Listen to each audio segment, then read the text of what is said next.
Ah, l'ego, cette étincelle qui peut mettre le feu aux poudres, qui peut soit nous aider à franchir des étapes ou à dépasser nos propres limites, mais qui peut être aussi source d'ennui ou nous pousser à nous surestimer.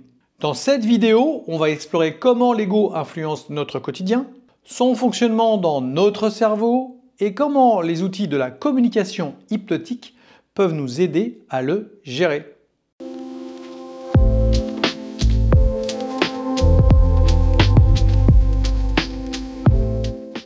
Et pour commencer, on va donner la définition du dictionnaire.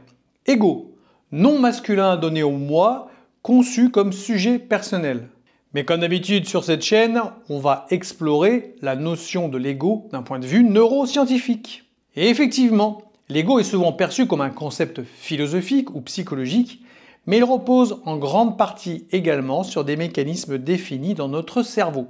Un ego équilibré s'appuie sur le cortex préfrontal qui est responsable de la prise de décision, de la planification et de la régulation. L'ego s'appuie sur cette zone pour adapter son comportement et gérer les interactions sociales. Seulement l'ego, comme les émotions, peut parfois être déréglé. Un ego blessé peut activer le système limbique et l'amygdale, ces structures qui gèrent les réactions émotionnelles. L'ego peut, dans certains cas, activer l'amygdale, entraînant des réponses de défense disproportionnées, comme l'agressivité ou le repli sur soi. L'ego est aussi lié à nos circuits de récompense. Il a besoin de reconnaissance. Lorsqu'on reçoit un compliment ou une validation sociale, le cerveau libère de la dopamine, renforçant ainsi ce fameux ego. Et les problèmes commencent lorsque notre ego est soit trop rigide, soit trop fragile. Dans le premier cas, il peut rendre narcissique, agressif, en étant tout le temps sur la défensive, limite parano quoi. Dans le second cas, lorsqu'il est fragile, il engendre un manque de confiance en soi ou une grande dépendance à l'opinion des autres. Comme le narcissisme d'ailleurs, l'ego est un réel narcissique. Notre ego, lorsqu'il est déréglé, nous enferme dans des schémas de pensée limitants. L'ego n'est ni bon ni mauvais en soi, tout dépend de la manière dont on le gère. Et l'ego peut être un véritable atout qui nous pousse à nous dépasser, à progresser, à défendre nos valeurs. Il nous aide à avoir une identité claire et à savoir poser des limites. Il favorise la motivation et l'affirmation de soi quand il est dans un cadre équilibré. Mais l'ego peut être aussi un véritable frein. Il peut générer des biais cognitifs, comme le biais de confirmation. On ne voit que ce qui renforce nos croyances. Il peut aussi avoir un effet Dunning-Kruger. Alors c'est quoi cet effet? C'est un peu l'excès de confiance en soi. C'est un biais cognitif, une distorsion de la réalité, selon lequel la personne qui en est atteinte pense être compétente sur un sujet alors qu'elle n'a aucune qualification. L'effet Dunning-Kruger se caractérise par le fait que ces personnes sont incapables de reconnaître leur incompétence. Il y a un mot que j'aime bien et qui ressemble à cette caractéristique, c'est l'ultra-crépidaniarisme. Pas facile à dire. Alors, vous en avez tous vu, il y en a partout, notamment sur les plateaux de télé et les stations de radio. Vous savez, c'est ces spécialistes en tout et en rien, mais qui donnent leur avis tout le temps et sur tous les sujets. Je vous mets un lien dans la description sur cet effet Dunning-Kruger. Allez, on revient à notre ego. Vous savez, comme on l'a vu les semaines passées, il est à l'origine de nombreux conflits, notamment lorsqu'on refuse d'écouter l'autre par peur d'avoir tort ou par peur de perdre du pouvoir. J'ai nommé personne. L'ego peut aussi nous enfermer dans une posture défensive, voire agressive, empêchant l'apprentissage et l'adaptation à autrui. Le meilleur des exemples qu'on a vu également la semaine dernière, dans une dispute, si l'ego prend le dessus, on cherche à avoir raison plutôt qu'à comprendre l'autre, même si on sait pertinemment qu'on a tort, tout ça pour ne pas perdre la face. Si au contraire on sait le mettre de côté, on peut désamorcer la tension et trouver une solution constructive. On va maintenant aborder les outils de la communication hypnotique pour mieux gérer son ego. Et on va commencer par l'écoute active et la reformulation.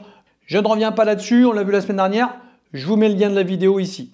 Par contre, dans cette partie de l'écoute active, je rajouterai l'écoute de soi-même. C'est-à-dire, qu'est-ce que cette réaction démesurée de notre ego veut nous dire? Qu'est-ce que ça touche comme valeur ou comme problématique chez nous? Et pour ça, on va voir les outils de la communication hypnotique avec l'hypnose et la dissociation. L'hypnose et l'auto-hypnose permettent de prendre du recul sur les émotions et les réactions. Grâce à ces outils en état modifié de conscience, on peut observer une situation comme si on était spectateur, ce qui diminue l'attachement émotionnel. Il existe plein d'exercices simples. Je vous donne une piste comme ça. Commencez par choisir un moment et un endroit calme, juste 5 minutes. Fermez les yeux et commencez à repenser à la situation qui vous a mis en colère ou qui vous a rendu triste. Repensez-y, mais pas comme si vous viviez la scène, mais plutôt comme si vous la visualisiez à travers un écran. Ça peut être un écran de cinéma, un écran de télévision chez vous, assis confortablement dans un fauteuil. Vous ne revivez donc pas la scène par elle-même, mais vous êtes spectateur de cette scène, comme si vous regardiez un bon film. En hypnose ericksonienne, c'est ce qu'on appelle la dissociation. Ça permet d'éloigner l'émotion, de mieux voir, de mieux comprendre et de mieux analyser vos réactions. Si vous avez des difficultés pour mettre en place cet exercice, je vous mets 2 liens dans la description. Le premier, c'est le compte Instagram de Kevin Finel. Alors, c'est un de mes mentors et c'est surtout mon formateur en hypnose ericksonienne. Tous les mercredis matins à 8 h, il accompagne des personnes à travers l'écran avec des exercices d'auto-hypnose guidés sur un thème prédéfini. Et vous verrez, rien qu'en écoutant sa voix et en suivant ses instructions, vous allez pouvoir explorer un état modifié de conscience. Je rassure, pour ceux qui ne seraient pas disponibles le mercredi matin à 8 h, il y a toujours un replay. Prévoyez environ 30 minutes pour la séance. Le deuxième lien, c'est une application qui s'appelle Psychonaut. C'est toujours de Kevin Finel. Alors, je n'ai aucun royalty là-dessus, je vous rassure. C'est vraiment parce que c'est super positif. Elle permet de vous initier aux techniques d'auto-hypnose. C'est une application gratuite pendant 7 jours sans engagement. Il y a énormément de thèmes abordés, c'est hyper bien fait et ça peut réellement vous aider. Évidemment, je peux aussi vous apprendre l'auto-hypnose, que ce soit en présentiel ou en distanciel, ça fonctionne hyper bien. Dites-moi en commentaire si ça vous intéresse ou en message privé, on pourrait mettre en place un atelier comme ça à travers YouTube. Autrement, les liens pour prendre rendez-vous sont dans la description sous la vidéo.